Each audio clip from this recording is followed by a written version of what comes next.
ভারতীয় সিনেমার কিংবদন্তি অভিনেতা দেব আনন্দর জনপ্রিয়তা নিয়ে বহু গল্প শোনা যায়। বলা হয় তার ব্যক্তিত্ব, স্টাইল এবং আকর্ষণ এমন এক পর্যায়ে পৌঁছেছিল যে তাকে ঘিরে ভক্তদের উন্মাদনা কখনো কখনো নিয়ন্ত্রণের বাইরে চলে যেত। বিশেষ করে কালো পোশাকে তাকে দেখলে অনেক নারী ভক্ত আবেগ সামলাতে পারতেন না। প্রচলিত আছে যে এই কারণে তাকে কালো পোশাক পরা থেকে বিরত রাখার নির্দেশ দিয়েছিলেন আদালত। এই প্রেক্ষাপট থেকেই বাংলাদেশের কিংবদন্তি অভিনেত্রী ববিতার জীবনের এক ঘটনা বলা যায়। তাতে বোঝা যায় তারকা খ্যাতির উল্টো পিঠ কতটা কঠিন হতে পারে।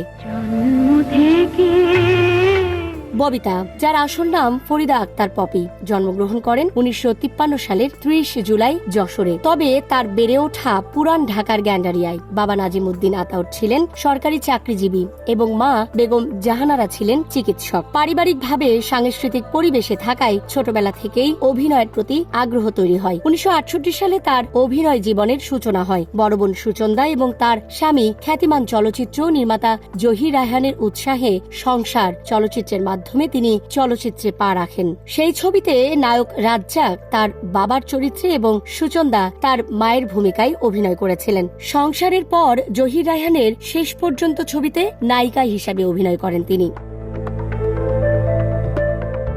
জনপ্রিয়তার তুঙ্গে থাকার সময় ববিতা চট্টগ্রামের ব্যবসায়ী ইফতেখার আলমকে বিয়ে করেন। তাদের ঘর আলো করে আসে একমাত্র ছেলে অনিক। 1993 সালে অনিকের বয়স যখন 3, তখনই স্বামী ইফতেখার আলম মারা যান। সেই থেকে ছেলে অনিককে ঘিরে পাক খায় ববিতার জীবন। অনিক এখন কানাডায় ইলেকট্রিক্যাল ইঞ্জিনিয়ারিং এ পড়াশোনা শেষ করে একটি প্রতিষ্ঠানের কর্মকর্তা। ববিতা বছরের বেশিরভাগ সময় কানাডায় কাটান ছেলের সঙ্গে। সেই ববিতা 2001 সালের 28 অক্টোবর রাতে গুলশান থানায় এলেন এক ভক্তের বিরুদ্ধে অভিযোগ নিয়ে। গুলশান থানার ওসি ছিলেন শরীফুল হক সিদ্দিকী। রাতের বেলা ববিতাকে থানায় দেখে তিনি ভূত দেখার মতো চমকে উঠলেন। ববিতা একটি লিখিত অভিযোগ দিয়ে তাকে বলেন SM জহিরুল আলম নামের এক ভক্ত তার জীবন বিষিয়ে তুলেছেন। দিনে রাতে লোকটি তাকে ফলো করছেন, বাড়ির আশপাশে দাঁড়িয়ে থাকছেন, সময় অসময়ে ফোন করে উল্টাপাল্টা কথা বলছেন, গৃহকর্মীদের ডেকে দামি উপহার পাঠাচ্ছেন। তার অত্যাচারে বাসায় কোনো গৃহকর্মীও থাকতে পারছে না।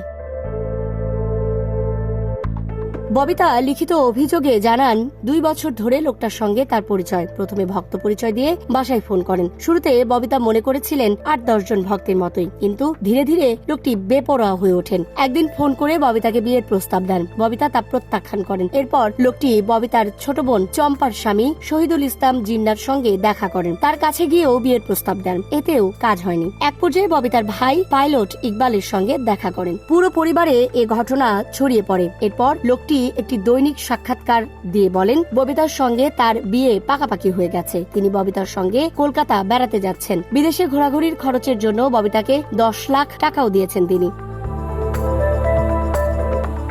ববিতা তার অভিযোগে আরো বলেন লোকটা এখন তার বাসার পাশের রাস্তায় দিনরাত লোকজন নিয়ে বসে থাকছেন। বাড়ি থেকে বের হলেই তাকে ফলো করছেন। লোকটার অত্যাচারে তিনি নিজের বাসা ছেড়ে অন্য একটি ভাড়া বাসায় উঠেছেন। এরপর ববিতার নিজস্ব খালি বাসাটি ভাড়া নেওয়ার জন্য লোকটি নানা ফোন দিয়ে আটতে থাকেন। পরে ববিতা অনেক কৌশলে বাসাটি UNDP কে ভাড়া দেন। তারপরও লোকটি পিছু ছাড়েননি। এমনকি তিনি থানায় আসার সময় দেখেন লোকটাও থানার একটু দূরে দাঁড়িয়ে। ববিতার সেই অভিযোগের ভিত্তিতে নারী নির্যাতন দমন আইনে মামলা হয় গুলশান থানায়।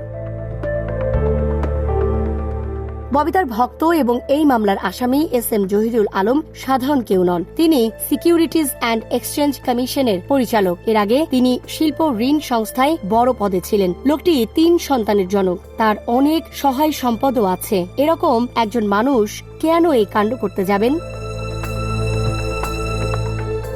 লালমাটিয়া জহিরুল আলমের বাসা। তিনি বাসাতেই ছিলেন। জহিরুল আলমের বাড়ি শরীয়তপুরের গোসাইর হাটে। ঢাকায় বেশ কয়েকটি বাড়ির মালিক। 3 মেয়ে আর স্ত্রীকে নিয়ে থাকেন লালমাটিয়ায় নিজের বাড়িতে। তিনি এমন ভাবে কথা বলছিলেন যেন কোনো কিছুই হয়নি। বারবার বললেন ববিতাকে বিয়ে করার ব্যাপারে তার প্রথম স্ত্রী অনুমতি দিয়েছেন, সেটা কাগজে লেখাও আছে। তিনি বললেন স্বামী মারা যাওয়ার পর ববিতা একাই থাকতে চেয়েছিলেন, কিন্তু তার ভালোবাসার কাছে হেরে গিয়ে বিয়ে করতে রাজি হয়েছেন। 4 বছর ধরে তাদের পরিচয়। কমপক্ষে 20 বার দেখাও করেছেন। এর মধ্যে 1 সপ্তাহ আগে লোক পাঠিয়ে 10 লাখ টাকাও নিয়েছেন ববিতা। জহিরুল আলম এমন ভাবে বলছেন যে সত্য মিথ্যার ফারাক বোঝা কঠিন।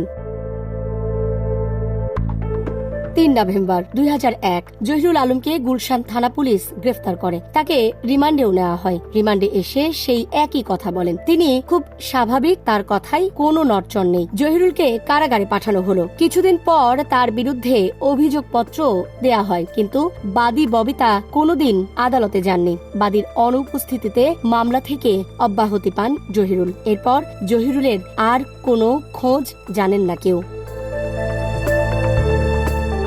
Desk report, Dhaka express.